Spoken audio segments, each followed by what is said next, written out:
നമ്മുടെ കൊല്ലം പ്രകൃതി സൗന്ദര്യത്താൽ അനുഗ്രഹീതമാണ്. അതുകൊണ്ടാണല്ലോ കൊല്ലം കണ്ടവന് ഇല്ലം വേണ്ട എന്ന് പറയുന്നത്. കൊല്ലത്ത് വരുന്നവർ പ്രധാനമായും പോകുന്ന ഒരു സ്ഥലമാണ് കൊല്ലം ബീച്ച്. പ്രകൃതി സൗന്ദര്യത്താൽ അനുഗ്രഹീതമാണ് ഈ സ്ഥലം.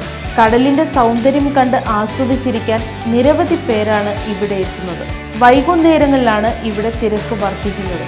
കാലവർഷം ശക്തി പ്രാപിച്ചതിനാൽ നിയന്ത്രണം ഏർപ്പെടുത്തിയിരിക്കുകയാണ്. അതിനാൽ കടലിലിറങ്ങുന്നവർ സൂക്ഷിക്കുക. എവിടുന്ന് വരുവാണ്?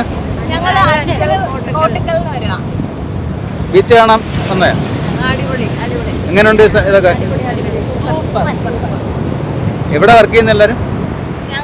യോഗ സെന്ററിൽ നിന്ന്. കാലാവസ്ഥ മോശമായിട്ട് ഞങ്ങൾ ഇവിടെ ഇറങ്ങാൻ അല്പം ഭയപ്പെട്ടായിരുന്നു. എന്നാലും വന്നപ്പോൾ ക്ലൈമറ്റ് ഒക്കെ അടിപൊളി. പൊതുവെ ഇവിടെ അപകടത്തിന്റെ മേലുള്ള സ്ഥലമായതുകൊണ്ട് നമുക്ക് ഇറങ്ങാൻ ഇച്ചിരി ഭയം ഉണ്ടായിരുന്നു. ഇവിടെ അടുത്താണ് പാക്കളം, ഒരു 15 കിലോമീറ്റർ ദൂരം. കൊല്ലത്ത് അപ്പൊ ഇടയ്ക്കൊക്കെ വരാറുണ്ട് ഇവിടെ? ഇടയ്ക്കൊക്കെ വരാറുണ്ട്, ഫാമിലി ഇടയ്ക്ക് വരാറുണ്ട്. ഇപ്പം ഇത്തവണ തിരക്ക് കുറവാണ്. മഴയൊക്കെ ആയതുകൊണ്ട് തിരക്ക് കുറവാണ്. കാരണം ഇപ്പം പോലീസിൻ്റെയൊക്കെ കർശനമായ നിയന്ത്രണമുണ്ട്. കടലൊക്കെ വിചാരിക്കുന്ന സമയത്തൊക്കെ കയറുന്നുണ്ട്. അതുകൊണ്ട് കുട്ടികളൊക്കെ ആയിട്ട് വരുന്നതും പോകുന്നതൊക്കെ വളരെയധികം ശ്രദ്ധിച്ചു വേണം. അതുകൊണ്ട് വളരെ തിരക്ക് കുറവാണ്. ഇന്നിപ്പോൾ രാവിലെ ആയതുകൊണ്ടാണ്, ഏകദേശം 12:30 ആകുന്നേ ഉള്ളൂ. ഞായറാഴ്ചയൊക്കെ വൈകിട്ടാണ് ഇവിടെ നല്ല തിരക്ക്. അപകടം പറഞ്ഞ മേഖലയും കൂടെ അല്ലേ? മറ്റുള്ള ബീച്ചിനെ അപേക്ഷിച്ച് അഴീക്കലായാലും താന്നി ബീച്ചായാലും ഇവിടെ കൊല്ലം ബീച്ച് ഭയങ്കരമായ അപകട സാധ്യത ഉള്ളതും അപകടം നിറഞ്ഞ ബീച്ചാണ്. ഈ അടുത്ത സമയത്ത് തന്നെ 1-2 അപകടങ്ങൾ നടന്നതേ ഉള്ളൂ. അതുകൊണ്ട് ഭയങ്കര കർശനമായ നിയന്ത്രണമാണ് ഇവിടെ. പക്ഷേ മറ്റുള്ള ബീച്ചിനെ അപേക്ഷിച്ച് ഒരുപാട് ആൾക്കാർ വരാറുണ്ട്. വെക്കേഷൻ ടൈമാണ്. ഒരുപാട് കുട്ടികളും പിള്ളേരും പിന്നെ ടൂറിസ്റ്റുകളൊക്കെ വന്ന് ഭംഗിയുള്ള സ്ഥലമാണ് എൻജോയ് ചെയ്തിട്ടൊക്കെ പോകാറുണ്ട്. ഇപ്പോൾ അടുത്ത തന്നെ തങ്കശ്ശേരി ലൈറ്റ് ഹൗസ്, പിന്നെ ഹാർബർ, നേരിട്ട് നല്ല പച്ച മീനൊക്കെ കിട്ടുന്ന സ്ഥലങ്ങൾ അടുത്തുണ്ട്. എല്ലാം കണ്ടവരില്ല വേണ്ട ആ ഒരു അഭിപ്രായം തന്നെയാണ്. ഇവിടെ പഠിക്കുമോ നിങ്ങളെല്ലാം? 10ാം ക്ലാസ് വരെ പഠിച്ചത്. ഇടയ്ക്കിടയ്ക്ക് വരാറുണ്ടോ ഇവിടെ? എങ്ങനെയുണ്ട് നമ്മുടെ ഈ ബീച്ചിന്റെ അവസ്ഥയൊക്കെ? വലിയ കുഴപ്പമില്ല. ഇപ്പം കടലെല്ലാം കയറി കിടക്കില്ല. ഇപ്പൊ തിരക്ക് ഇച്ചിരി കുറവല്ലേ? ഈ ഫാമിലി അങ്ങനെ ഇറങ്ങാറില്ല.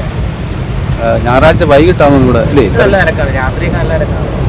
എന്തെങ്കിലും ഇവിടുത്തെ പോരായ്മകളെ കുറിച്ചെല്ലാം പറയാനുണ്ടോ? അല്ല വേസ്റ്റുകളെ കുറിച്ചോ അങ്ങനെ എന്തെങ്കിലുമൊക്കെ ഉണ്ടോ? വേസ്റ്റ് അവിടെ ഇവിടെ വേസ്റ്റ് കിടപ്പുണ്ട്. അത് കുറച്ച് മെയിൻറ്റെയിൻ ചെയ്ത് കഴിഞ്ഞാൽ കുറച്ചും കൂടെ നല്ല ആൾക്കാർക്ക് വന്ന് നിൽക്കാം.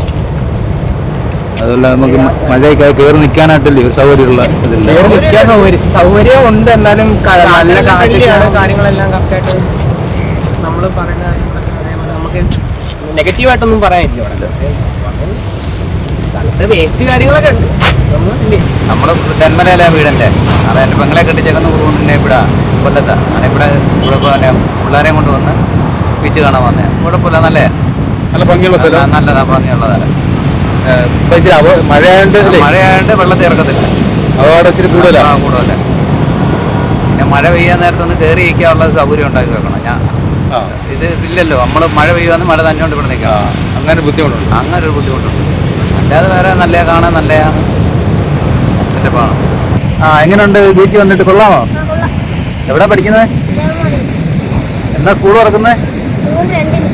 ഇപ്പം കടൽ ഇച്ചിരി ഷോവായിട്ട് ഈ സമയമാണ്. ഷോവാണ് ഈ വരുന്ന 2 മാസം.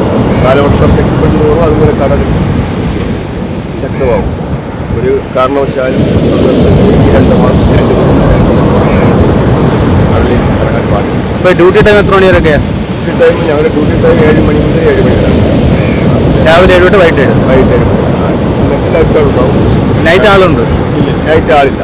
ഈ ലൈഫ് ഗാർഡ് ഉള്ള സമയത്തും നമുക്ക് ബീച്ച് ഏരിയ ഡിപ്പാർട്ട്മെൻറ്റ് ഏകദേശം ഒരു സ്ഥലം പറയുന്നു. ആ ബീച്ച് ഏരിയയിൽ മാത്രം ലൈഫ് ഗാർഡിൻ്റെ സമ്മതത്തോട് മാത്രം അവരെ പ്രത്യക്ഷത്തിൽ മാത്രം കാലിറക്കാൻ നിൽക്കുക.